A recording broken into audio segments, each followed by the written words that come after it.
ಕೇಂದ್ರ ಬೃಹತ್ ಕೈಗಾರಿಕೆ ಮತ್ತು ಉಕ್ಕು ಸಚಿವರು ಹಾಗೂ ಸಂಸದರಾದ ಎಚ್.ಡಿ. ಕುಮಾರಸ್ವಾಮಿ ನೇತೃತ್ವದಲ್ಲಿ ಕೇಂದ್ರ ವಲಯ, ಕೇಂದ್ರ ಪುರಸ್ಕೃತ ಕಾರ್ಯಕ್ರಮಗಳ ಪ್ರಗತಿ ಪರಿಶೀಲನಾ ಸಭೆ ಮಂಡ್ಯ ನಗರದ ಜಿಲ್ಲಾ ಪಂಚಾಯತ್ ಕಾವೇರಿ ಸಭಾಂಗಣದಲ್ಲಿ ನಡೆಯಿತು.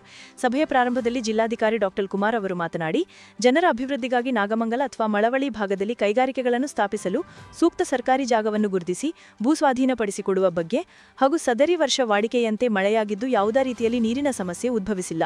ಒಪ್ಪಂದದ ಪ್ರಕಾರ ಸದರಿ ವರ್ಷ ತಮಿಳುನಾಡಿಗೆ ಹರಿಸಬೇಕಾದ ನೀರನ್ನು ಈಗಾಗಲೇ ಬಿಡಲಾಗಿದೆ. ನಮ್ಮ ಭಾಗದ ರೈತರ ವ್ಯವಸಾಯಕ್ಕೆ ಜುಲೈನಿಂದಲೇ ನೀರು ಪೂರೈಕೆ ಮಾಡಲಾಗುತ್ತಿದೆ.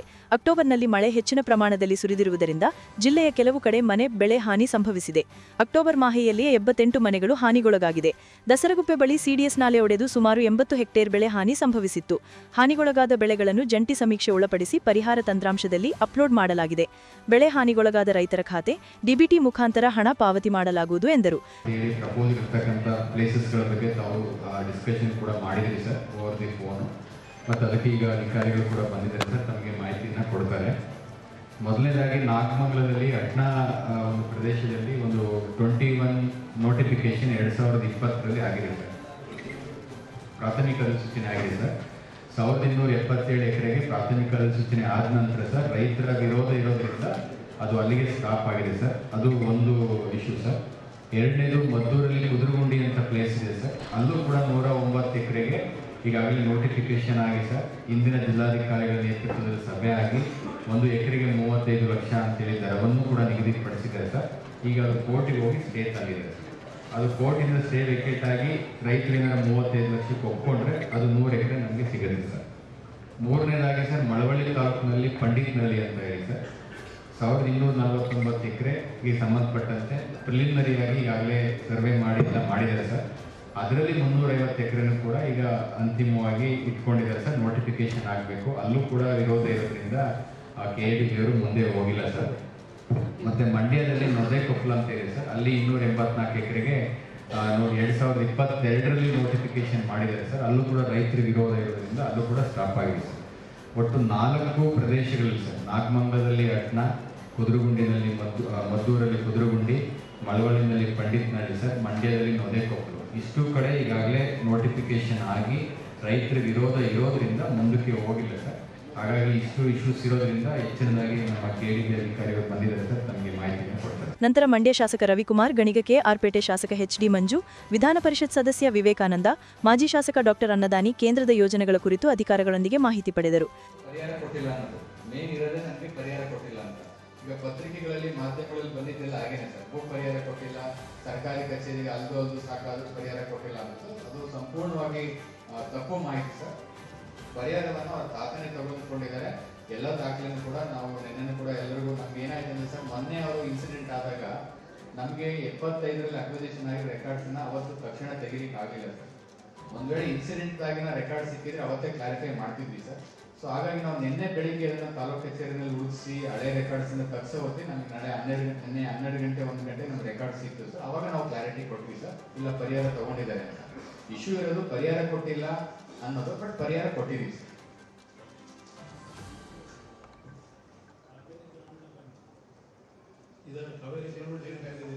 ಸರ್ ಲೀಡ್ ಬ್ಯಾಂಕ್ ಮ್ಯಾನೇಜರ್ ಇದ್ದಾರೆ ಸರ್, ಒಂದು ಸಬ್ಮಿಷನ್ ಅದನ್ನ ಹೇಳೋದು ಮರ್ತೇನೆ ನಾನು ಸರ್. ನಿನ್ನೆ ನಾನು ಲೀಡ್ ಬ್ಯಾಂಕ್ ಅವರಿಗೆ ಮತ್ತೆ ಕರ್ನಾಟಕ ಗ್ರಾಮೀಣ ಬ್ಯಾಂಕ್ ಅವರಿಗೆ ಕರೆದು ಮಾತಾಡಿದ್ದೀನಿ ಸರ್. ಈಗೇನು 3,50,000 ಅವರು ಲೋನ್ ತಗೊಂಡು ಸರ್, ಹಸಿರು ಬಡ್ಡಿ ಸಮೇತ 7,98,000 ಆಗಿದ್ದೀರಾ ಸರ್. ಅದರಲ್ಲಿ ಮಾನವೀಯತೆ ದೃಷ್ಟಿಯಿಂದ ಈ ತರ ಎಲ್ಲ ಇನ್ಸಿಡೆಂಟ್ ಆಗಿರೋದ್ರಿಂದ ನಾವು ಜಿಲ್ಲಾಡಳಿತ ನಿಮಗೆ ನಿರ್ದೇಶನವನ್ನು ಕೊಡ್ತೀವಿ. ಅದರಲ್ಲಿ ಎಷ್ಟು ಸಾಧ್ಯ ಆಗುತ್ತೆ ಅಷ್ಟು ಕಡಿಮೆ ಮಾಡಬೇಕು. OTS ಮೂಲಕ ಬಂದು ನಾವೇನು ಪರಿಹಾರ ಕೊಡ್ತೀವಿ ಸರ್, ಅದರಲ್ಲಿ ಮುಚ್ಕೊಳ್ಳೋದಂಗೆ ಒಂದು ಅಟ್ಲೀಸ್ಟ್ ಒಂದು 50% ಕಡಿಮೆ ಮಾಡ್ಬೇಕಂತ ನಾನು ಅವ್ರ ಹತ್ರ ಕೇಳ್ಕೊಂಡಿದ್ದೀನಿ ಸರ್. ಸದ್ಯಕ್ಕೆ ಅವರು 25% ಮಾಡ್ತೀನಿ ಅಂತ ಹೇಳಿದ್ದಾರೆ ಸರ್. ಅದಕ್ಕೆ ನಾನು ನಿನ್ನೆ ಒಪ್ಪಿಲ್ಲ. 50% ಆದರೂ ಕೂಡ ಮಾಡ್ಲಿಕ್ಕೆ ಪ್ರಯತ್ನ ಮಾಡ್ತೀನಿ.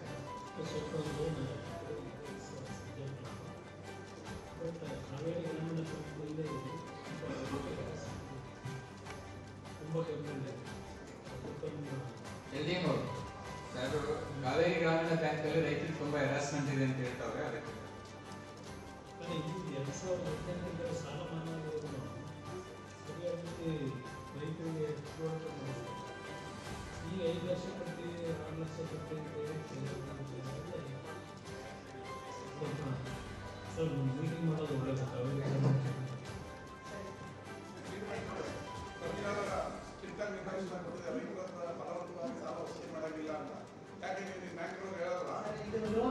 2003 ಆಗಿರೋದು. ಯಾವ್ದಾಗ್ಲಿ ಸರ್ 5 ವರ್ಷದಿಂದ ಯಾವ ರಿಕವರಿಗೆ ಹೋಗಿಲ್ಲ ಸರ್ ಕಸ್ಟಮರ್. ಯಾವ್ದಾರಾಗಲಿ ರೈತರುಗಳಿಗೆ ಯಾವುದೇ ಕಾರಣಕ್ಕೂ ಕಿರುಕುಳ ಕೊಡ್ಕೊಡ್ದು ಅಂತ ಸ್ಟ್ರಿಕ್ಟ್ ಇನ್ಸ್ಟ್ರಕ್ಷನ್ ಇದೆ. ಅದನ್ನ ಯಾಕೆ ಫಾಲೋ ಮಾಡ್ತಾರೆ ಬ್ಯಾಂಕ್? ಆರ್ಟಿದು ಬಂದಿಲ್ಲ ಸರ್. ಯಾರು ಬಂದಿಲ್ಲ.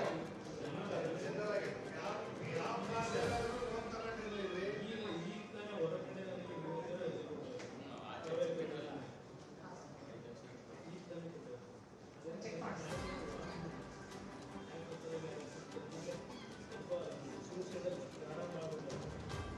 ಚೆಕ್ ಮಾಡಿ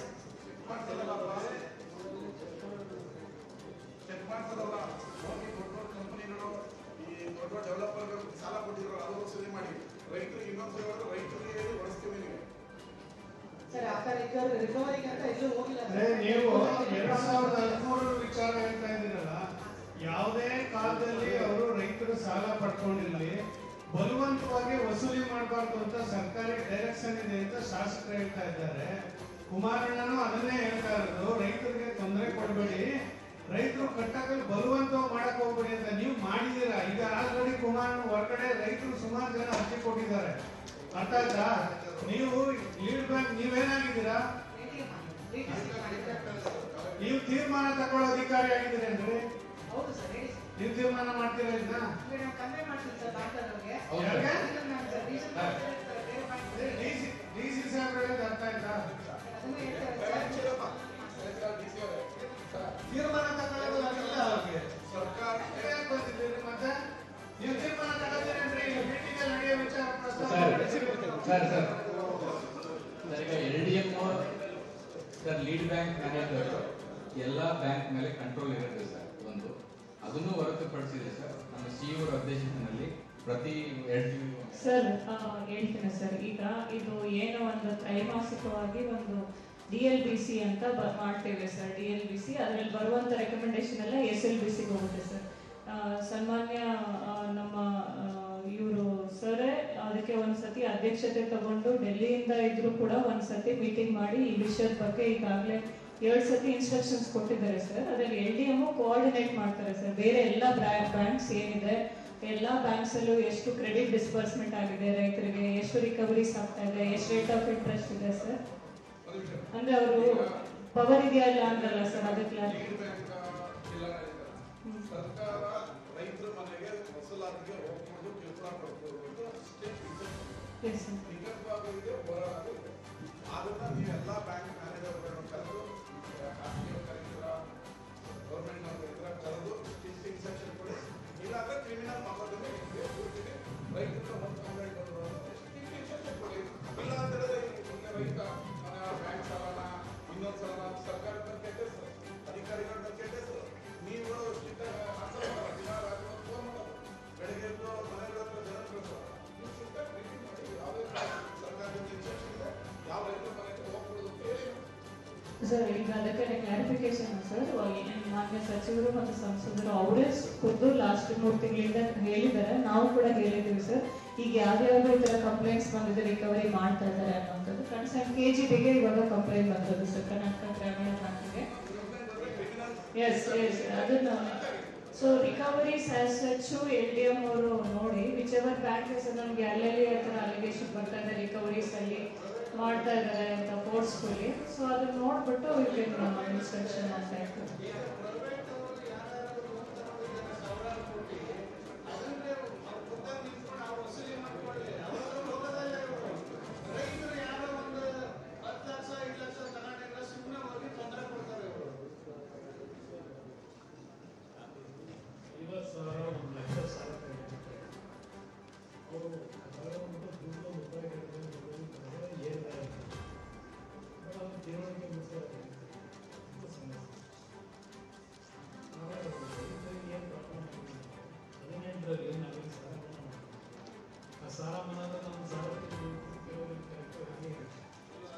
ಸಭೆಯಲ್ಲಿ ಜಿಲ್ಲಾ ಪಂಚಾಯತ್ ಮುಖ್ಯ ಕಾರ್ಯನಿರ್ವಾಹಕಾಧಿಕಾರಿ ಕೆಆರ್ ನಂದಿನಿ, ಕೆಆರ್ಪೇಟೆ ವಿಧಾನಸಭಾ ಕ್ಷೇತ್ರದ ಶಾಸಕ ಎಚ್ಡಿ ಮಂಜು, ಪರಿಷತ್ ಸದಸ್ಯ ವಿವೇಕಾನಂದ, ಮಾಜಿ ಶಾಸಕ ಡಾಕ್ಟರ್ ಕೆ ಅನ್ನದಾನಿ, ಜಿಲ್ಲಾ ಪೊಲೀಸ್ ಅಧೀಕ್ಷಕ ಮಲ್ಲಿಕಾರ್ಜುನ ಬಾಲದಂಡಿ ಸೇರಿದಂತೆ ಇನ್ನಿತರ ಇಲಾಖೆಗಳ ಅಧಿಕಾರಿಗಳು ಉಪಸ್ಥಿತರಿದ್ದರು.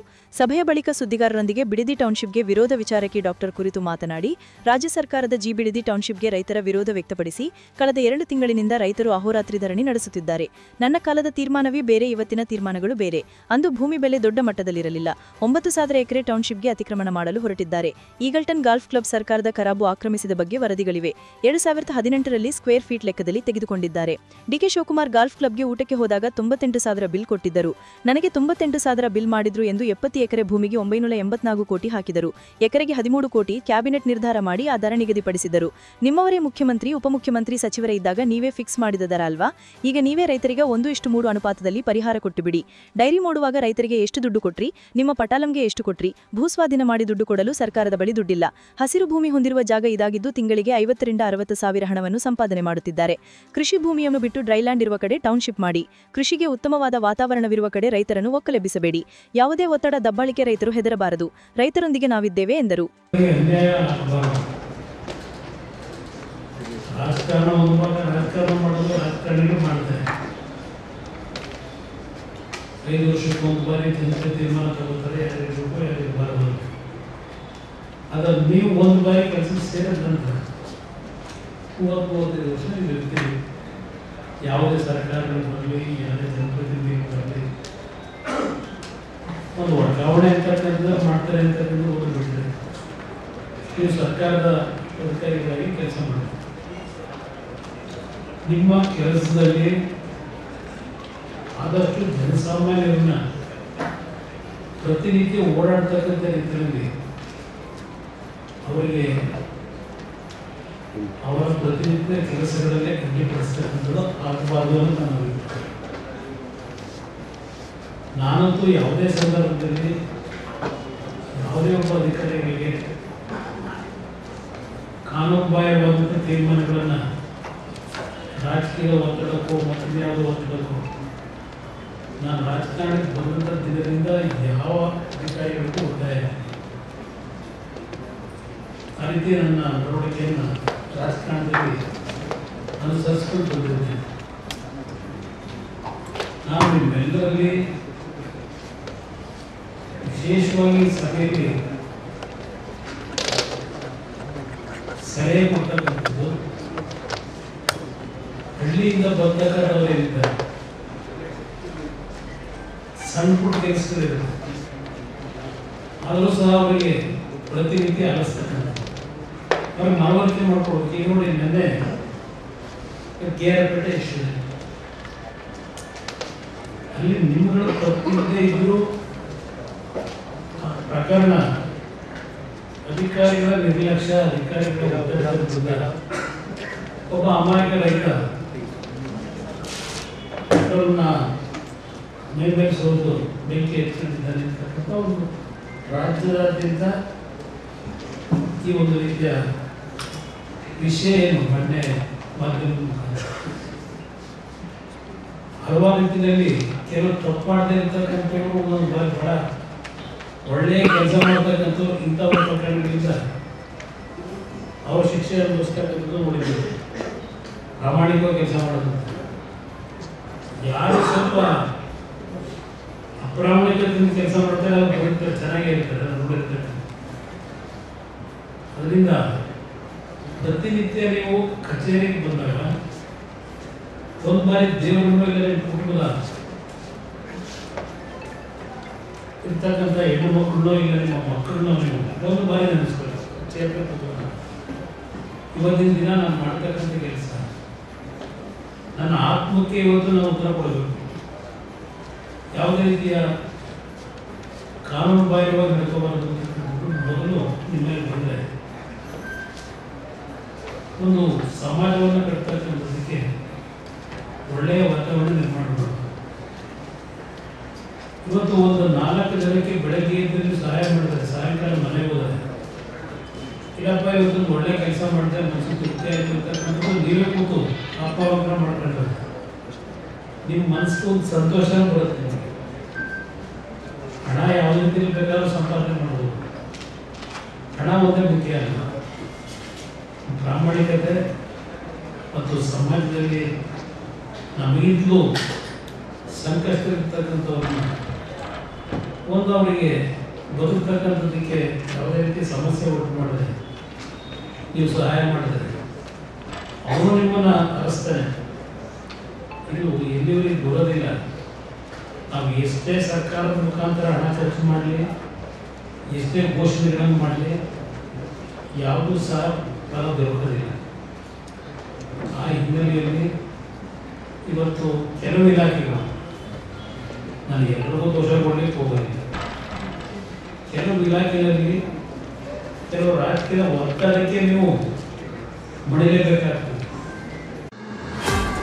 ಕಳೆದ ಹಲವು ತಿಂಗಳಿಂದ ವೇತನ ಇಲ್ಲದೆ ಸಂಕಷ್ಟದಲ್ಲಿ ಸಿಲುಕಿರುವ ನಗರದ ಐತಿಹಾಸಿಕ ಮೈಶುಗ ಶಾಲೆಯ ಶಿಕ್ಷಕರ ನೆರವಿಗೆ ಧಾವಿಸಿರುವ ಕೇಂದ್ರ ಸಚಿವ ಎಚ್.ಡಿ. ಕುಮಾರಸ್ವಾಮಿ ಅವರು ಲೋಕಸಭೆ ಸದಸ್ಯನಾಗಿ ತಮ್ಮ ಈವರೆಗಿನ ವೇತನವನ್ನು ಶಿಕ್ಷಕರ ವೇತನ ಪಾವತಿಸಲು ಕೊಡುವುದಾಗಿ ಕೇಂದ್ರ ಸಚಿವ ಎಚ್.ಡಿ. ಕುಮಾರಸ್ವಾಮಿ ಘೋಷಿಸಿದರು.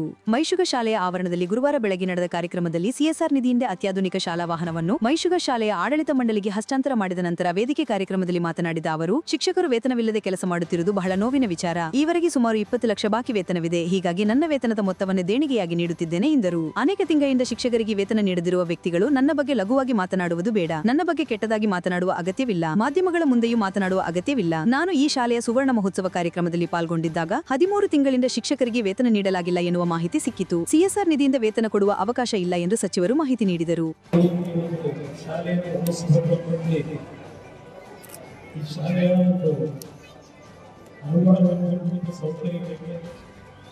ನನ್ನ ಚಪ್ಪಲಿಕೆ ನಿಂತಿದ್ದಾರೆ ಮತ್ತು ಮಕ್ಕಳಿಗೆ ಆಗುವ ವ್ಯವಸ್ಥೆ ಆಗಬೇಕು ಅಂತಕ್ಕಂಥ ಅರಿವಿನ ದಿನ ಒಂದು ಬಸ್ಸನ್ನು ಮಕ್ಕಳು ಹಳ್ಳಿಯಿಂದ ಬರಲಿಕ್ಕೆ ವ್ಯವಸ್ಥೆ ಮಾಡಿದ್ದೇನೆ.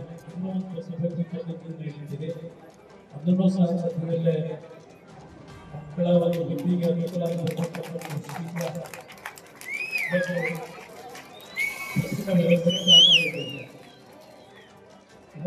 ಮನಸ್ಸಿಗೆ ನೋವಿರ್ತಕ್ಕಂಥದ್ದು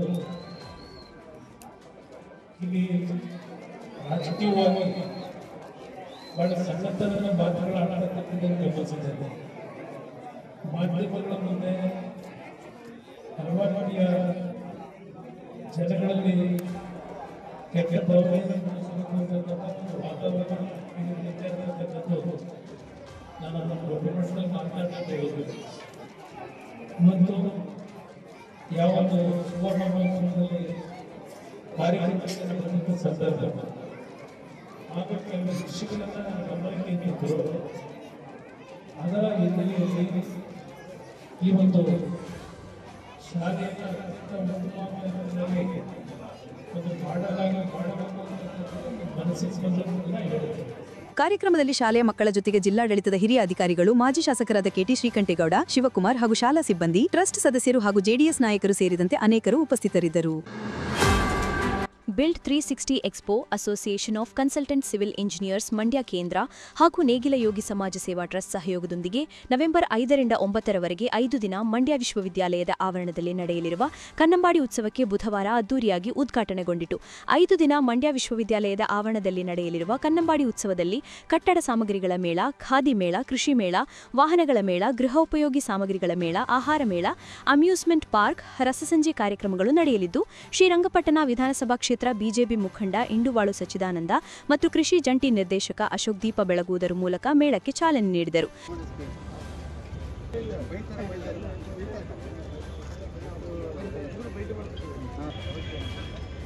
ನಂತರ ಇಂಡುವಾಳು ಸಚ್ಚಿದಾನಂದ ಅವರು ಮಳಿಗೆಗಳನ್ನು ವೀಕ್ಷಿಸಿ ಶುಭ ಹಾರೈಸಿದರು.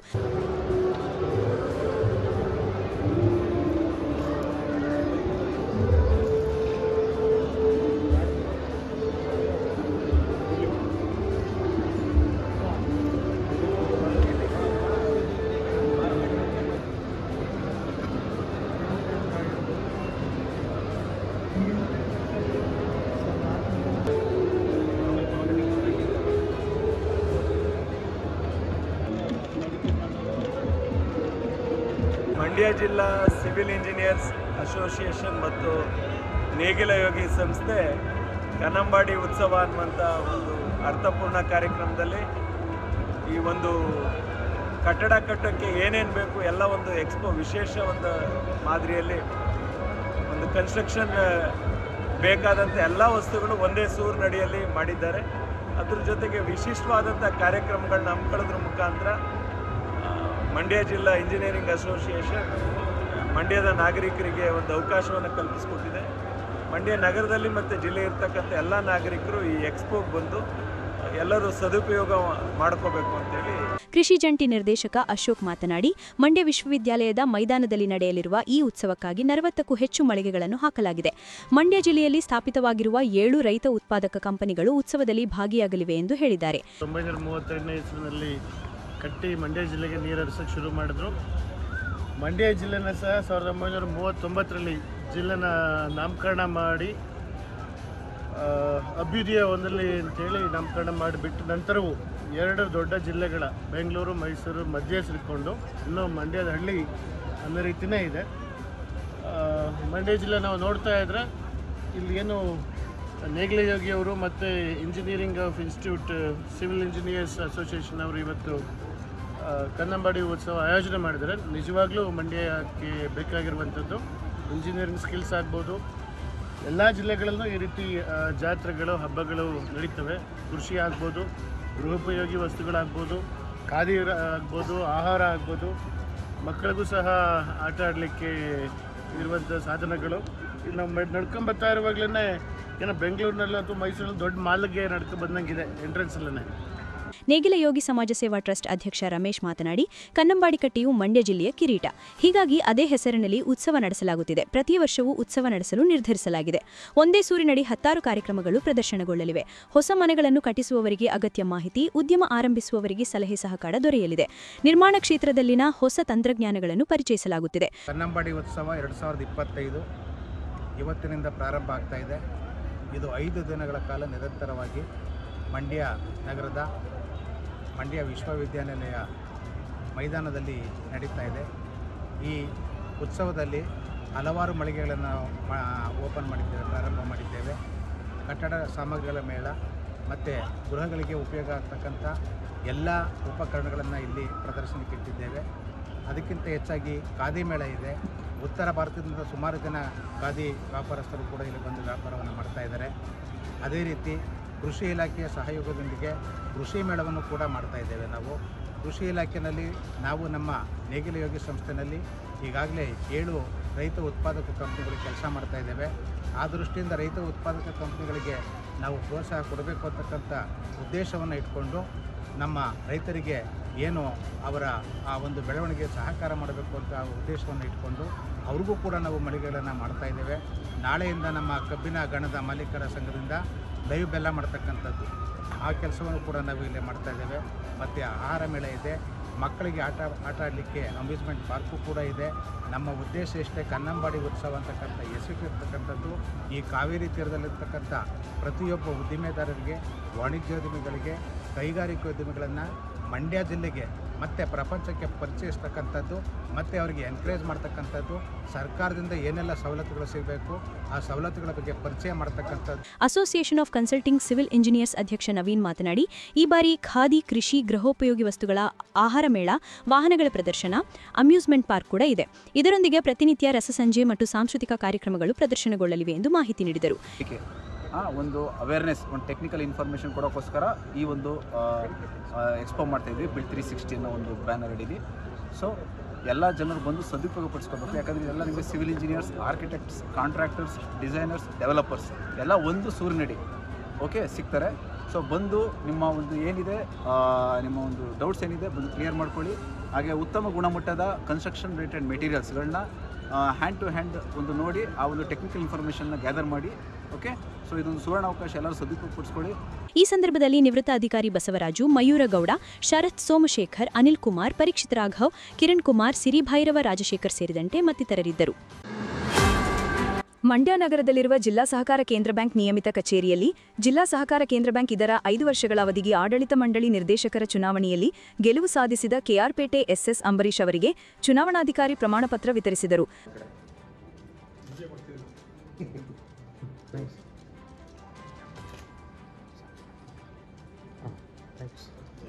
ಬಳಿಕ ಮಾತನಾಡಿದ ಡಿಸಿಸಿ ಬ್ಯಾಂಕ್ ನಿರ್ದೇಶಕ ಕೆಆರ್ಪೇಟೆ ಎಸ್ಎಸ್ ಅಂಬರೀಶ್, ಕೆಆರ್ಪೇಟೆ ತಾಲೂಕು ಪ್ರಾಥಮಿಕ ಕೃಷಿ ಸಹಕಾರ ಸಂಘಗಳ ಮತಕ್ಷೇತ್ರದಿಂದ ಮತದಾರರು ನಮ್ಮನ್ನು ಆಯ್ಕೆ ಮಾಡಿದ್ದಾರೆ, ಅವರಿಗೆ ಕೃತಜ್ಞತೆಗಳನ್ನು ಸಮರ್ಪಿಸುತ್ತೇನೆ ಎಂದು ತಿಳಿಸಿದರು.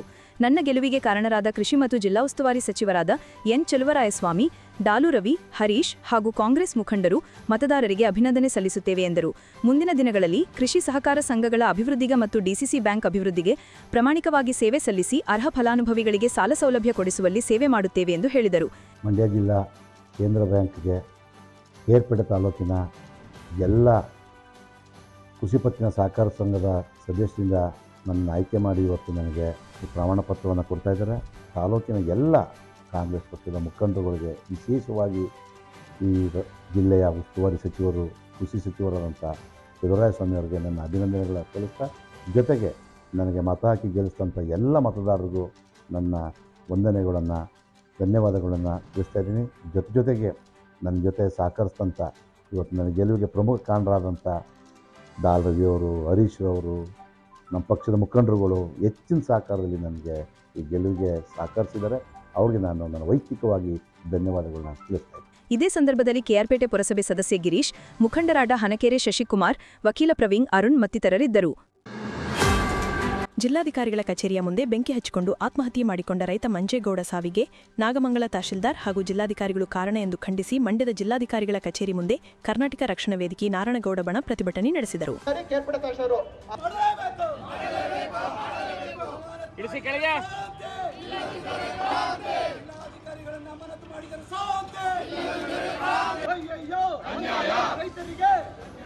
ರೈತರಿಗೆ ಬೇಕೇ ಬೇಕು, ಯಾತಕ್ಕಾಗಿ ಹೋರಾಟ,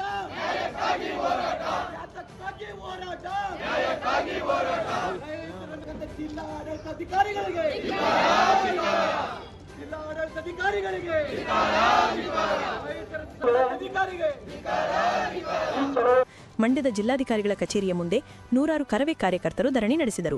ರಾಜ್ಯದಲ್ಲಿ ರೈತರು ಆತ್ಮಹತ್ಯೆ ಮಾಡಿಕೊಳ್ಳುತ್ತಿದ್ದಾರೆ. ಇದಕ್ಕೆ ಅಧಿಕಾರಿಗಳು ನೇರ ಕಾರಣ. ರೈತರ ಕೆಲಸಗಳನ್ನು ಮಾಡದೆ ಕಚೇರಿಗಳಿಗೆ ಅಲಿಸುತ್ತಾರೆ. ಇದರಿಂದ ಮನನೊಂದು ರೈತರು ಆತ್ಮಹತ್ಯೆ ದಾರಿ ಹಿಡಿದಿದ್ದಾರೆ. ಈ ಸಾವಿಗೆ ನೇರ ಹೊಣೆ ಮಂಡ್ಯ ಜಿಲ್ಲಾಧಿಕಾರಿ ಹಾಗೂ ನಾಗಮಂಗಲ ತಹಶೀಲ್ದಾರ್ ಕಾರಣವಾಗಿದ್ದಾರೆ. ಇವರನ್ನು ಅಮಾನತು ಮಾಡಬೇಕು ಹಾಗೂ ರೈತ ಮಂಜೇಗೌಡರವರ ಕುಟುಂಬಕ್ಕೆ 50 ಲಕ್ಷ ಹಣವನ್ನು ಪರಿಹಾರದ ರೂಪದಲ್ಲಿ ನೀಡಬೇಕು ಎಂದು ಕರ್ನಾಟಕ ರಕ್ಷಣಾ ವೇದಿಕೆ ಜಿಲ್ಲಾಧ್ಯಕ್ಷ ವೇಣು ಒತ್ತಾಯಿಸಿದರು. ರೈತ ಮಂಜೇಗೌಡರವರ ಸಾವಿಗೆ ಕೇಂದ್ರ ಸರ್ಕಾರ ಹಾಗೂ ರಾಜ್ಯ ಸರ್ಕಾರದ ಬೆಲೆ ನೀತಿ ಹಾಗೂ ಸಾಲದ ನೀತಿಗಳೇ ನೇರ ಕಾರಣ. ಸರ್ಕಾರ ಮೃತರ ಕುಟುಂಬಕ್ಕೆ ಪರಿಹಾರ ಕೊಡಬೇಕು, ಜೊತೆಗೆ ಮೃತರ ಸಂಪೂರ್ಣ ಸಾಲ ಮನ್ನಾ ಮಾಡಬೇಕು ಎಂದು ಒತ್ತಾಯಿಸಿದರು. ಒಬ್ಬ ಕೇರ್ಪೇಟೆ ತಾಲೂಕಿನ ಒಬ್ಬ ಮಂಜೇಗೌಡ ಅನ್ನೋ ಒಬ್ಬ ರೈತ, ಅವನ ಭೂ ದಾಖಲೆಗಳಿಗೆ ಸರಿಯಾಗಬೇಕು. ಅರಣ್ಯ ಅಧಿಕಾರಿಗಳು ಪದೇ ಪದೇ ಬಂದು ನಂಗೆ ತೊಂದರೆ ಕೊಡ್ತಾ ಇದ್ದಾರೆ. ಸರ್ವೆ ಕಾರ್ಯ ಆಗಬೇಕು, ಸರ್ವೆ ಮಾಡಿ ನನಗೆ ಹಬ್ಬಸ್ ಗುರುತಿಸ್ಕೊಡ್ಬೇಕು ಅಂತೇಳಿ ಅಲ್ಲಿ ತಾಲೂಕು ತಹಶೀಲ್ದಾರ್ಗೆ ಅರ್ಜಿ ಕೊಡ್ಕೊಂಡು ಬಹಳ ತಿಂಗಳು ವರ್ಷಗಳಿಂದ ಓಡಾಡ್ತಾ ಇದ್ದ. ಅಲ್ಲಿ RIVA ಏನ್ ಕತ್ತೆ ಕಾಯ್ತಾ ಇದ್ರ? ಆ ತಹಶೀಲ್ದಾರ್ ಕಚೇರಿಗೆ ಬಂದಂತ ಸಂದರ್ಭದಲ್ಲಿ ಸೌಜನ್ಯಕಾರ ಕರೆದು ಅವನ ಸಮಸ್ಯೆ ಏನಿತ್ತಂತ ಸಂಬಂಧಪಟ್ಟ ಅಧಿಕಾರಿಗಳಿಗೆ ಒಂದು ನಿರ್ದೇಶನ ಕೊಟ್ಟಿದ್ರೆ ಅವನು ಒಂದ ಜೀವ ಉಳಿಸ್ಕೊಂಡು ಹೆಂಗೋ ಆ ಸಮಾಧಾನಕರವಾಗಿ ಅವನ ಕೃಷಿ ಭೂಮಿಲಿ ಬೆಳಗಿನ ಕಾರ್ಯಗಳು ಕೃಷಿ ಮಾಡ್ಕೊಂಡಿರ್ತಿದ್ದ. ಆದ್ರೆ ಅಲ್ಲಿ ತಹಶೀಲ್ದಾರ್ ದುರಹಂಕಾರ ವರ್ತನೆ ತೋರಿ ನಿಂದ ಆಗೋದಿಲ್ಲ ಅಂತ ಹೇಳಿ ಅವನ ಒಬ್ಬ ಪ್ರತಿದಿನ ಕಚೇರಿ ಅಲ್ದು ಬೇಸತ್ತು ಏನೋ ಮಹಾನ್ ದೊಡ್ಡ ನಾಯಕ, ಮಹಾನ್ ದೊಡ್ಡ ವ್ಯಕ್ತಿ ನಮ್ಮ ಮಂಡ್ಯ ಜಿಲ್ಲಾಧಿಕಾರಿ ಅವ್ರೆ ಅಂತ ಪಾಪ ಇಲ್ಲಿ ಬಂದ ಕಳೆದ 3 ದಿನಗಳ ಹಿಂದೆ. ಈ ಜಿಲ್ಲಾಧಿಕಾರಿಗಳ ಕಚೇರಿಗೆ ಬಂದ್ರೆ ಅದ್ರಲ್ಲೂ ನಾವು ನೋಡ್ತಾ ಇದೀವಿ 2 ವರ್ಷದಿಂದ ಏನೋ ಮೊದಲು ಒಂದು 6 ತಿಂಗಳು ಬಹಳ ಅದ್ಭುತವಾಗಿ ಕೆಲಸ ಮಾಡಿದ್ರು. ಸಾರ್ವಜನಿಕರು ಕೆಲಸಗಳು ಮಾತ್ರ ಬಹಳ ಅದ್ಭುತವಾಗಿ ಕೆಲಸ ಮಾಡಿದ್ರಂತ ಪ್ರಶಂಸೆಗೆ ಬರ್ತಾ ಇದ್ರು ನಮ್ಮ ಜಿಲ್ಲಾಧಿಕಾರಿಗಳು. ದಿನಪತ್ರಿ ಮೇಲೆ ಬದಲಾವಣೆ ಆಗ್ತಾ ಇತ್ತು. ರಾಜಕಾರಣಿಗಳು ವಾಟ್ಸಾಪ್ ಮೆಸೇಜ್ ಬಂದಂತ ಕೆಲಸಗಳು ಮಾತ್ರ ಆಗ್ತಾ ಇದೆ ಅಂತ ಈ ಅಧಿಕಾರಿದು ಸಾರ್ವಜನಿಕ ವಲಯದಲ್ಲಿ ಮಾತು ಹೇಳ್ತಾ ಬಂದ್ರು. ಇವರು ರೈತರ ಪರ, ಜನಗಳ ಪರ, ಸಾರ್ವಜನಿಕರ ಪರ ಇವರು ಯಾವತ್ತೂ ಕೆಲಸ ಮಾಡಿಲ್ಲ. ಇವ್ರು ಮಾಡಿದ್ದು ರಾಜಕಾರಣಿಗಳು ವಾಟ್ಸಾಪ್ ಮೆಸೇಜ್ ಬಂದಂತ ಕೆಲಸಗಳು ಮಾಡ್ಕೊಂಡು ಬಂದ್ರೆ ಹೊರತು, ರಾಜಕಾರಣಿಗಳ ಓಲೈಕೆ ಮಾಡ್ಕೊಂಡು ಬಂದ್ರೆ ಹೊರತು, ಉದ್ಯಮಿಗಳ ಹಣವಂತರ ಓಲೈಕೆ ಮಾಡ್ಕೊಂಡು ಬಂದ್ರೆ ಹೊರತು ಈ ಜಿಲ್ಲೆಯ ರೈತನ ಮಣ್ಣಿನ ಮಗನ ಕೆಲಸ ಒಂದು ಸಹ ಮಾಡಿಲ್ಲ. ತಾಲೂಕು ಮಟ್ಟದ ಸಭೆಗಳು, ರೈತ ಸಂಪರ್ಕ ಸಭೆಗಳನ್ನು ಮಾಡ್ತಾರೆ. ಹೋಬಳಿ ಮಟ್ಟದಲ್ಲಿ ರೈತ ಸಂಪರ್ಕ ಸಭೆಗಳನ್ನು ಮಾಡ್ತಾರೆ. ಅಲ್ಲಿ ಯಾವನು ರಾಜಕಾರಣಿಗಳು, ಸ್ಥಳೀಯ ರಾಜಕಾರಣಿಗಳು, ಜಿಲ್ಲಾ ರಾಜಕಾರಣಿಗಳ ಕರ್ಕೊಂಡು ವೇದಿಕೆಯಲ್ಲಿ ಉದ್ಘಾಟನೆ ಮಾಡ್ತಾರೆ. ಬಾರಿ ಸಿಪಾಯಿಗಳಂತ ಎದ್ದು ಓಡ್ತಾರೆ. ಇನ್ನೇನು ಜನಸಂಪರ್ಕ ಸಭೆ ಅಂತ ಏನು ಪುರುಷಾರ್ಥಕ್ಕೆ ಮಾಡ್ತೀರಿ? ನಮ್ಮ ತೆರಿಗೆ ಹಣ ತಗೊಂಡು ನಿಮ್ಮ ಫೋಟೋ ಶೋ ಅಪ್ಗೆ, ನಿಮ್ಮ ಫೇಸ್ಬುಕ್ ಶೋ ಅಪ್ಗೆ, ಫೋಟೋ ಶೂಟ್ಗೆ ಸಾರ್ವಜನಿಕರ ಸಂಪರ್ಕ ಸಭೆ, ರೈತರ ಸಂಪರ್ಕ ಸಭೆ ಹೆಸರಿಗೆ ರಾಜಕಾರಣಿಗಳು ಮೆರ್ಕೊಂಡು ಅವರು ಉದ್ದ ಭಾಷಣ ಬಿಡ್ಕೊಂಡು ಅವ್ರ ಯೋಜನೆಗಳಂತೆ ಆ ಯೋಜನೆಗಳಂತೆ ಇವತ್ತು ಹಲವಾರು ಪತ್ರಿಕೆಗಳು ನೋಡ್ತಾ ಇದೀವಿ. ಬರೀ ಪ್ರಚಾರಕ್ಕೆ, ಪತ್ರಿಕೆಗೆ, ಪೇಪರ್ಗೆ ಮಾತ್ರ ಸೀಮಿತ ಆದ್ರೆ ಒಬ್ಬ ರೈತನ, ಸಾರ್ವಜನಿಕನ ಕೆಲಸ ಕುಂದುಕೊರತೆ ಕೇಳಕ್ಕೆ ಇನ್ನೊಬ್ಬ ಜಿಲ್ಲಾಧಿಕಾರಿಗಳು ಇವನ ಜಿಲ್ಲೆಗೆ ಎಡೆಟ್ ಜಿಲ್ಲಾಧಿಕಾರಿ ಮಾಡಬೇಕು ಈ ಸರ್ಕಾರ, ಕೇಂದ್ರ ಸರ್ಕಾರ, ಈ ರಾಜ್ಯ ಸರ್ಕಾರ, ಕೇಂದ್ರ ಸರ್ಕಾರ. ಒಂದು ಜಿಲ್ಲಾಧಿಕಾರಿ, ಒಬ್ಬ ರಾಜಕಾರಣಿಗೆ ಒಬ್ಬ ಜಿಲ್ಲಾಧಿಕಾರಿ, ರೈತ ಸಾರ್ವಜನಿಕರಿಗೆ, ಜನಸಾಮಾನ್ಯರಿಗೆ ಒಬ್ಬ ಜಿಲ್ಲಾಧಿಕಾರಿ ಅಂತ ಕೇಂದ್ರ ಮತ್ತು ರಾಜ್ಯ ಸರ್ಕಾರ ಹೊಸದಾಗಿ ಏನಾದ್ರು ಒಂದು ಕಾನೂನು ರೂಪಣೆ ಮಾಡಿದ್ರೆ ನೋಡಪ್ಪ, ರೈತ ಜಿಲ್ಲಾಧಿಕಾರಿ ತಗೊಯ್ತಾನೆ, ರಾಜಕಾರಣಿ ಜಿಲ್ಲಾಧಿಕಾರಿ ತಗೊಯ್ತಾರೆ. ಮೊದಲು ಈ ರಾಜ್ಯ ಸರ್ಕಾರಕ್ಕೆ ಒಂದು ಒತ್ತಾಯ ನಾವೇ ಮಾಡೋಣ. ಪ್ರತಿಭಟನೆಯಲ್ಲಿ ರೈತ ವರಿಷ್ಠೆ ಸುನಿತಾ ಪುಟ್ಟಣ್ಣಯ್ಯ, ಲತಾ ಶಂಕರ್, ಲಿಂಗಪ್ಪಾಜಿ ಸಂಘದ ಜಿಲ್ಲಾಧ್ಯಕ್ಷ ಕೆಂಪುಗೌಡ, ಎಂಎಸ್ ವಿಜಯಕುಮಾರ್, ಜಿಎ ಶಂಕರ್ ಮತ್ತು ಕರವೇ ಸಂಘಟನೆ ಗೌರವಾಧ್ಯಕ್ಷ KT Shankaregowda, Sujatha Krishna, Venu DS, GG Harish Gowda, Tejakumar, Ramachandregowda, Bharath Kumar, Nandini CD ಮಹಿಳಾ ಜಿಲ್ಲಾಧ್ಯಕ್ಷರು ಸೇರಿದಂತೆ ಹಲವರು ಉಪಸ್ಥಿತರಿದ್ದರು. ಹಲವಾರು ವರ್ಷಗಳಿಂದ ನೆನೆಗುದಿಗೆ ಬಿದ್ದಿದ್ದ ತಾಲೂಕು ಜಾತ್ಯತೀತ ಜನತಾದಳದ ಅಧ್ಯಕ್ಷರಾಗಿ ಚೆನ್ನಪ್ಪ ಆಯ್ಕೆಯಾದರೆ, ಇದೇ ಸೋಮವಾರ ಯುವ ಜಾತ್ಯತೀತ ಜನತಾದಳದ ಅಧ್ಯಕ್ಷ ಗಿರಿಗಿ ಲಕ್ಷ್ಮೀಶ, ಕಿರಣ್ ಕುಮಾರ್ ಪುರಸಭಾ ಸದಸ್ಯರ ನಡುವಿನ ತುರುಸಿನ ಸ್ಪರ್ಧೆಯ ನಡುವೆ ದೊಡ್ಡಯಗಟಿ ಕಿರಣ್ ಕುಮಾರ್ ಅವರನ್ನು ಆಯ್ಕೆ ಮಾಡುವಲ್ಲಿ ವರಿಷ್ಠರು ಯಶಸ್ವಿಯಾಗಿದ್ದು, ಮತ್ತೊಬ್ಬ ಆಕಾಂಕ್ಷಿ ಕೆಳಗೆರೆ ಲಕ್ಷ್ಮೀಶರನ್ನು ಕಾರ್ಯಾಧ್ಯಕ್ಷರಾಗಿ ಆಯ್ಕೆ ಮಾಡಿ ಭಿನ್ನಮತಕ್ಕೆ ತೇಪೆ ಹಚ್ಚುವ ಕೆಲಸ ಮಾಡಿದರಾದರೂ ಪತ್ರಿಕಾಗೋಷ್ಠಿಗ ವಿಜಯಕುಮಾರ್ ಪುಂಗಾರ್ ಅವರ ಗೈರು ಹಾಜರಿಯನ್ನು ತಡೆಯಲಾಗದೆ ಪಕ್ಷದಲ್ಲಿ ಎಲ್ಲವೂ ಸರಿಯಿಲ್ಲವೆಂಬುದು ಸಾಬೀತಾಗಿದೆ. ಇಂದು ಅಧ್ಯಕ್ಷರಾಗಿ ಆಯ್ಕೆಯಾದ ಕಿರಣ್ ಕುಮಾರ್ ಮಾತನಾಡಿ, ಕಳೆದ ಚುನಾವಣೆಯ ನಂತರ ಕಾರ್ಯಕರ್ತರು ಬೇಸತ್ತು ಮನೆ ಸೇರಿದ್ದು ಅವರೆಲ್ಲರನ್ನೂ ಮತ್ತೆ ಪಕ್ಷದಡಿಗೆ ತರಲು ಪ್ರಾಮಾಣಿಕ ಪ್ರಯತ್ನ ಮಾಡುವುದಾಗಿ ಹೇಳಿದರು. ಕುಮಾರಣ್ಣವರಿಗೆ ಹಾಗೂ ರಾಜ್ಯಾಧ್ಯಕ್ಷರಾದಂಥ ನಿಖಿಲನವರಿಗೆ ಅವರು ಅಚ್ಚುಕಟ್ಟಾಗಿ ನಮ್ಮೆಲ್ಲ ಸ್ನೇಹಿತರು ಮುಂದೆ ನಿಂತುಕೊಂಡು ಮಾಡ್ತೀವಿ ಅನ್ನೋ ಭರವಸೆ ಮೇಲೆ ನಮ್ಗೆ ಕೊಟ್ಟಿದ್ದಾರೆ. ಅದನ್ನು ಜವಾಬ್ದಾರಿತವಾಗಿ ನಾನು ನಿಭಾಯಿಸ್ಕೊಂಡು ಹೋಗ್ತೀನಿ ಅನ್ನೋ ಒಂದು ಕೇಪಬಿಲಿಟಿನ ಎಲ್ಲರೂ ಹೇಳಿ ಕೊಟ್ಟಿದ್ದಾರೆ. ಅದನ್ನು ಉಳಿಸ್ಕೊಳ್ಳೋಕ್ಕೆ ನಾನು ಪ್ರಯತ್ನ ಪಡ್ತೀನಿ. ಮೊದಲು ನೆಕ್ಸ್ಟ್ ಯೂತ್ ಯುವ ರಾಜ್ಯಾಧ್ಯಕ್ಷರಾದ ನಿಖಿಲ್ ಕುಮಾರ್ನವ್ರನ್ನ ಫಸ್ಟ್ ಅವರನ್ನು ರಾಜ್ಯಾಧ್ಯಕ್ಷರನ್ನು ಮಾಡಿರೋದ್ರಿಂದ ಅವರಿಗೆ ನಾವು ಎಷ್ಟು ಕೈ ಜೋಡಿಸ್ತೀವಿ ಅನ್ನೋದು ನಮ್ಗೆ ಮುಖ್ಯ ಆಗಿದೆ. ಕಾರ್ಯಾಧ್ಯಕ್ಷರಾಗಿ ಆಯ್ಕೆಯಾದ ಲಕ್ಷ್ಮೀಶ ಮಾತನಾಡಿ, ಮುಂಬರುವ ಜಿಲ್ಲಾ ಪಂಚಾಯಿತಿ ಮತ್ತು ತಾಲೂಕು ಪಂಚಾಯಿತಿ ಚುನಾವಣೆಯಲ್ಲಿ ಜೆಡಿಎಸ್ ಅಭ್ಯರ್ಥಿಗಳನ್ನು ಗೆಲ್ಲಿಸಿ 2028ರ ವಿಧಾನಸಭಾ ಚುನಾವಣೆಯಲ್ಲಿ ಸುರೇಶ್ ಗೌಡರನ್ನು ಮತ್ತೆ ಆಯ್ಕೆ ಮಾಡುವಲ್ಲಿ ಕಾರ್ಯಕರ್ತರನ್ನು ಒಂದುಗೂಡಿಸಬೇಕಾದ ಜವಾಬ್ದಾರಿ ನಮ್ಮ ಮೇಲೆ, ಹೆಚ್ಚಿನ ಜವಾಬ್ದಾರಿ ಅದನ್ನು ನಿಷ್ಠೆಯಿಂದ ಮಾಡುವುದಾಗಿ ಭರವಸೆ ನೀಡಿದರು. ನಮ್ಮೆಲ್ಲರಿಗೂ ಒಗ್ಗಟ್ಟಾಗಿ ಕೂರಿಸಿ ನಮ್ಮಲ್ಲಿ ಯಾವುದೇ ಒಡಕಿರಬಾರ್ದು, ಯಾವುದೇ ಗುಂಪುಗಾರಿಕೆ ಆಗಬಾರ್ದು ಅಂತ ಏನು ಈ ದಿನ ಒಂದು ಒಗ್ಗಟ್ಟಾಗಿ ನಡ್ಕೊಂಡು ಹೋಗ್ಲಿ, ಇವರು ಈ ಥರ ಪಕ್ಷದಲ್ಲಿ ಒಡಕಿರಬಾರ್ದು ಅಂತ ಏನು ಕೊಟ್ಟು ನಮ್ಮನ್ನೆಲ್ಲರನ್ನೂ ಕೂರಿಸಿ ತೀರ್ಮಾನ ಮಾಡಿ ಒಂದು ಅಧಿಕಾರ ಏನು ಕೊಟ್ಟಿದ್ದಾರೆ ನಮ್ಮ ಕೈಗೆ, ಅದನ್ನು ನಾವು ಸದುಪಯೋಗ ಪಡಿಸ್ಕೊಂಡು ತಾಲೂಕಲ್ಲಿ ನಮ್ಮ ಯುವ ಜನತಾದಳ ಅಲ್ಲಿ ಜನತಾದಳದಲ್ಲಿ ಯಾವುದೇ ಗುಂಪುಗಾರಿಕೆ ಇಲ್ಲದೆ ಒಗ್ಗಟ್ಟಾಗಿ ನಿಂತು 2028ಕ್ಕೆ ನಮ್ಮ ಏನು ಮಾಜಿ ಶಾಸಕರು ಸುರೇಶ್ ಗೌಡ್ರಿದ್ದಾರೆ ಅವ್ರನ್ನ ಅಧಿಕಾರಕ್ಕೆ ತರೋದಕ್ಕೋಸ್ಕರ ನಾವು ಸದಾಯಗತೆ ಹೋರಾಟ ಮಾಡ್ತೀವಿ. ಅವ್ರ ಕೈ ಬಲಪಡಿಸೋಕ್ಕೆ ನಾವೆಲ್ಲರೂ ಒಗ್ಗಟ್ಟಾಗಿ ದುಡಿತೀವಿ ಅಂತ ಹೇಳ್ತಾ ಈ ಸಂದರ್ಭದಲ್ಲಿ ನೇಗಿಲಯೋಗಿ ಸಹಕಾರ ಸಂಘದ ಅಧ್ಯಕ್ಷ ವಾಸು, ಗ್ರಾಮ ಪಂಚಾಯಿತಿ ಸದಸ್ಯ ನಾಗರಾಜು, ಮಂಜುನಾಥ್, ಕಿರಣ್, ಬಸವರಾಜು, ನಾಗೇಶ್, ಮಿಡತೆ, ಸುರೇಶ್ ಮುಂತಾದವರಿದ್ದರು. ಸಕ್ಕರೆ ಕಾರ್ಖಾನೆ ಮಾಲೀಕರೇ ಕೇಂದ್ರ ಮತ್ತು ರಾಜ್ಯದಲ್ಲಿ ಆಡಳಿತ ನಡೆಸುವ ರಾಜಕೀಯ ಪಕ್ಷಗಳ ಮುಖಂಡರಾಗಿರುವಾಗ ಕಬ್ಬು ಬೆಳೆಗಾರರ ಹಿತ ಕಾಯಬಲ್ಲರೆ? ಹಾಗಾಗಿ ಎರಡೂ ಸರ್ಕಾರಗಳು ಕಬ್ಬು ಬೆಳೆಗಾರರಿಗೆ ವಂಚಿಸುತ್ತಾ ವಿನಾಕಾರಣ ಆರೋಪ ಪ್ರತ್ಯಾರೋಪ ಮಾಡುತ್ತಾ ಕಬ್ಬು ಬೆಳೆಗಾರರನ್ನ ದಾರಿ ತಪ್ಪಿಸುತ್ತಿರುವುದು ಖಂಡನೀಯ. ಕೇಂದ್ರ ಸರ್ಕಾರ ಪ್ರತಿ ಟನ್ ಕಬ್ಬಿಗೆ 5,500 ರೂಪಾಯಿ ಎಫ್ಆರ್ಪಿ ಬೆಲೆ ನಿಗದಿ ಮಾಡಬೇಕು. ರಾಜ್ಯ ಸರ್ಕಾರ ಪ್ರತಿ ಟನ್ ಕಬ್ಬಿಗೆ 500 ರೂಪಾಯಿ ಎಸ್ಎಪಿ ನಿಗದಿಪಡಿಸಬೇಕೆಂದು ಕರ್ನಾಟಕ ಕಬ್ಬು ಬೆಳೆಗಾರರ ಸಂಘದ ರಾಜ್ಯ ಪ್ರಧಾನ ಕಾರ್ಯದರ್ಶಿ ಎನ್ಎಲ್ ಭರತ್ರಾಜ್ ಒತ್ತಾಯಿಸಿದ್ದಾರೆ. ಅವರು ಮಳವಳ್ಳಿ ಪಟ್ಟಣ ತಮ್ಮ ಕಚೇರಿಯಲ್ಲಿ ಪತ್ರಿಕಾಗೋಷ್ಠಿಯನ್ನು ಉದ್ದೇಶಿಸಿ ಮಾತನಾಡುತ್ತಾ, ಬೆಳಗಾಂನಲ್ಲಿ ಉತ್ತರ ಕರ್ನಾಟಕ ಜಿಲ್ಲೆಗಳ ಕಬ್ಬು ಬೆಳೆಗಾರರು ನಡೆಸುತ್ತಿರುವ ಹೋರಾಟವನ್ನು ಸಂಪೂರ್ಣವಾಗಿ ಬೆಂಬಲಿಸುತ್ತೇವೆ. ಆದರೆ ಪ್ರತಿ ಟನ್ ಕಬ್ಬಿಗೆ ಕಟಾವು ಮತ್ತು ಸಾಗಾಣಿಕೆ ವೆಚ್ಚ ಕಳೆದು 3,500 ಬೆಳೆಗೆ ಒತ್ತಾಯಿಸುತ್ತಿದ್ದಾರೆ. ಅದರ ಬದಲು ಪ್ರತಿ ಟನ್ ಕಬ್ಬಿಗೆ 5,500 ಬೆಳೆಗಾಗಿ ಹೋರಾಟ ನಡೆಸಬೇಕೆಂದು ಸಲಹೆ ನೀಡಿದರು.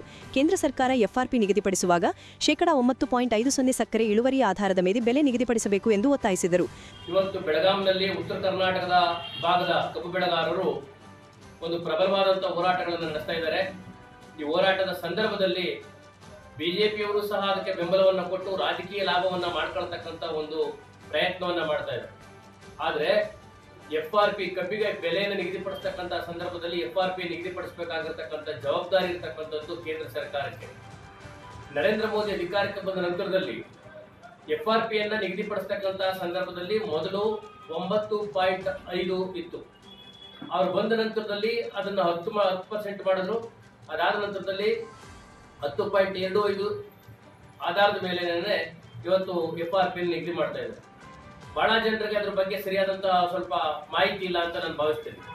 ಯಾಕೆಂದ್ರೆ 1% FRP ಹೆಚ್ಚಳ ಮಾಡ್ತು ಅಂತ ಹೇಳಿದ್ರೆ 346 ರೂಪಾಯಿ ಏನ್ ಬೆಲೆ ನಿಗದಿ ಆಗಿದೆಯೋ ಅದಕ್ಕೆ ಅಡಿಷನಲ್ ಆಗಿ ಕೊಡ್ಬೇಕಾಗುತ್ತೆ. ಫಸ್ಟ್ 8.5 ಸಕ್ಕರೆ ಇಳುವರಿ ಆಧಾರದ ಮೇಲೆ ಬೆಲೆನ ನಿಗದಿ ಮಾಡ್ತಾ ಇದ್ರು. 8.5 ಸಕ್ಕರೆ ಇಳುವರಿ ಆಧಾರದ ಮೇಲೆ ಬೆಲೆ ನಿಗದಿ ಮಾಡಿದಂತ ಸಂದರ್ಭದಲ್ಲಿ ಇವತ್ತು 10.25 ಸಕ್ಕರೆ ಇಳುವರಿ ಆಧಾರದ ಮೇಲೆ ಬೆಲೆನ ನಿಗದಿ ಮಾಡ್ತಾ ಇದ್ದಾರೆ ಅಂತ ಅನ್ನುವಾಗ ಅಲ್ಲಿಗೆ 1/4 ಹೆಚ್ಚುವರಿ ಇಳುವರಿ ರೈತನಿಗೆ ಅದರ ಆಧಾರದ ಮೇಲೆ ಬೆಲೆ ಸಿಗಬೇಕಾಗಿತ್ತು. ಆದ್ರೆ ಇವತ್ತು ಅದು ಇಲ್ದಂಗೆ ಮಾಡಿರ್ತಕ್ಕಂಥದ್ದು. ಇವರು ಬೆಲೆನ ಹೆಚ್ಚಳ ಮಾಡಿದೀವಿ ಅಂತ ಒಂದ್ ಕಡೆ ತೋರಿಸ್ತಾರೆ, ಇನ್ನೊಂದು ಕಡೆ ಅದನ್ನ ಸಕ್ಕರೆ ಇಳುವರಿಯನ್ನ ಕಡಿಮೆ ಅದನ್ನ ಪರ್ಸೆಂಟೇಜ್ ಅನ್ನ ಜಾಸ್ತಿ ಮಾಡೋದ್ರ ಆಧಾರದ ಮೇಲೆ ಬೆಲೆ ನಿಗದಿ ಮಾಡಿ ರೈತರಿಗೆ ವಂಚನೆ ಮಾಡತಕ್ಕಂಥ ಕೆಲಸವನ್ನ ಮಾಡ್ತಾರೆ. ಆದ್ರೆ ರಾಜ್ಯ ಸರ್ಕಾರಕ್ಕೂ SAP ಅನ್ನು ನಿಗದಿಪಡಿಸ್ತಕ್ಕಂಥ ಅವಕಾಶ ಇದೆ, ಸ್ಟೇಟ್ ಅಡ್ವೈಸರಿ ಪ್ರೈಸ್ ಅನ್ನು ನಿಗದಿಪಡಿಸ್ತಕ್ಕಂಥ ಅವಕಾಶ ಇದೆ. ಈಗಾಗಲೇ ನಮ್ಮ ದೇಶದಲ್ಲಿ ಹರಿಯಾಣದಲ್ಲಿ 900 ರೂಪಾಯಿಯನ್ನ ಹೆಚ್ಚುವರಿಯಾಗಿ ಕೊಡ್ತಾ ಇದ್ದಾರೆ. ಪಂಜಾಬ್ನಲ್ಲಿ 800 ರೂಪಾಯಿನ ಹೆಚ್ಚುವರಿಯಾಗಿ ಕೊಡ್ತಾ ಇದ್ದಾರೆ ರಾಜ್ಯ ಸರ್ಕಾರಗಳ SAP ಆಧಾರದ ಮೇಲೆ. ತಮಿಳುನಾಡಿನಲ್ಲಿ 250 ರೂಪಾಯಿನ ಹೆಚ್ಚುವರಿಯಾಗಿ SAP ಅನ್ನು ನಿಗದಿಪಡಿಸಿದ್ದಾರೆ. ನಮ್ಮದೇ ರಾಜ್ಯ ಸರ್ಕಾರ 2022 ಮತ್ತು 23ನೇ ಸಾಲಿನಲ್ಲಿ ಪ್ರತಿ ಟನ್ ಕಬ್ಬಿಗೆ 150 ರೂಪಾಯಿನ SAP ಅನ್ನು ನಿಗದಿಪಡಿಸಿತ್ತು. ಆದ್ರೆ ಅದನ್ನು ಇಲ್ಲಿ ತನಕ ಜಾರಿ ಮಾಡಲಿಲ್ಲ. ಪತ್ರಿಕಾಗೋಷ್ಠಿಯಲ್ಲಿ ಕಬ್ಬು ಬೆಳೆಗಾರರ ಸಂಘದ ಮುಖಂಡರಾದ ಸತೀಶ್ ಕುಳಗೌಡ, ಮರಿಲಿಂಗೇಗೌಡ, ಜಯಸ್ವಾಮಿ ಉಪಸ್ಥಿತರಿದ್ದರು.